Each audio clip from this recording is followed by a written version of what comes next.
thing I did the day that I received the job from Chancellor Rakes, and what I mean when I say received, not when he offered the job, but the day that we finished all the negotiations, when the contract was signed, when he did the press release on the Friday that we spoke. My wife said, "Hey, let's go celebrate. You've been wanting this for a long time." And I said, "Honey, I love you, but I got to get in that office." And I made 52 calls. I called every single head coach, and I called as many community members and administrators whose numbers I could get a hold of. And my entire purpose was to introduce myself and to make sure they had my cell phone number in case they needed anything. The right conference. And my answer is I absolutely think that we are in the right conference. They wanted to know about what's going to happen with the larger schools, the BCS schools. I work at the University of Arizona. And with all of this television in, so we were able to talk a little bit about that, and they were able to understand. Julio really does understand intercollegiate athletics. We have a very large alumni base both in Nashville and in the Memphis area. So, again, I don't know, but maybe might that be a place to have the Skyhawk golf tournament on a rotating basis, or might that be a place where we have some type of event when we bring student athletes at any point in time. If we want to engage our community, there's no better way than connecting them with our coaches and our student athletes. Yeah. And so there's no doubt that UT Martin already has some very successful programs within the conference.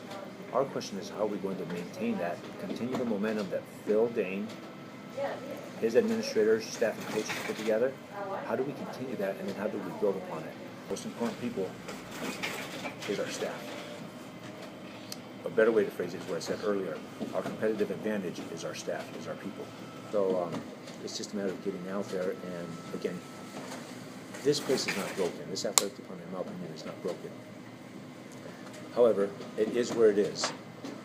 And it didn't get here overnight. It didn't get here over a period of months. It's been this way for a very long time. So if we're going to have substantial change, it's not going to happen over a period of days, weeks, or months either. And I have to make sure that I keep that in mind.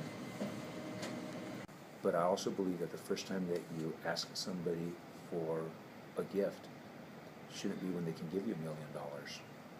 They should become friends of the university, members of the Skyhawk Club, their first, second, third year out of college, at the entry level point. And I believe that, and everywhere I've been, what we do is when our student athletes graduate, we always give them a complimentary membership to in this case, the Skyhawk Club. And the following year, we have a young alumni club level. And then by year 3 or 4, we want them to participate at the beginning level.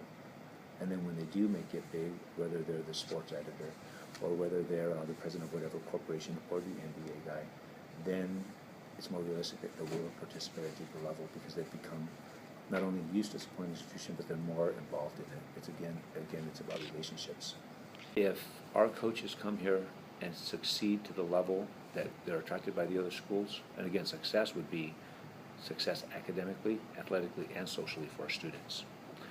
If they're able to do that, then all we can do is wish them well.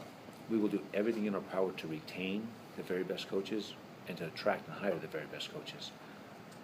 But I understand, especially within this conference, that when I hire a new coach, if ever that opportunity presents itself, my hopes are that that coach is going to succeed at such a high level because of the resources that we can provide along with the support, and that they succeed, that other schools will want to come after them. We're in the business of, first and foremost, graduating student athletes, but also this is intercollegiate athletics, and there's a reason we hang scoreboards. And I do believe it's our job to put more on the left-hand side than they put on the right. I really, really do. Well, that's going well, but I don't know why it's going well, and I don't know what it needs to football to get over the hump. I don't know why basketball hasn't succeeded to the level that I know Coach James wants, because I know Coach James well. One of the first people I met through the interview process, and I like Coach James, and I know that his student athletes have great respect for him. How that's not equating to wins, I don't know that yet. Now, he'll help me assess that. It is my responsibility to assess that, and I will work with others to do the same. We will evaluate. It's not to say that we wait until after the last game, and obviously the evaluation of Coach James has started since the day I was offered this job, but a final assessment will be done at the end.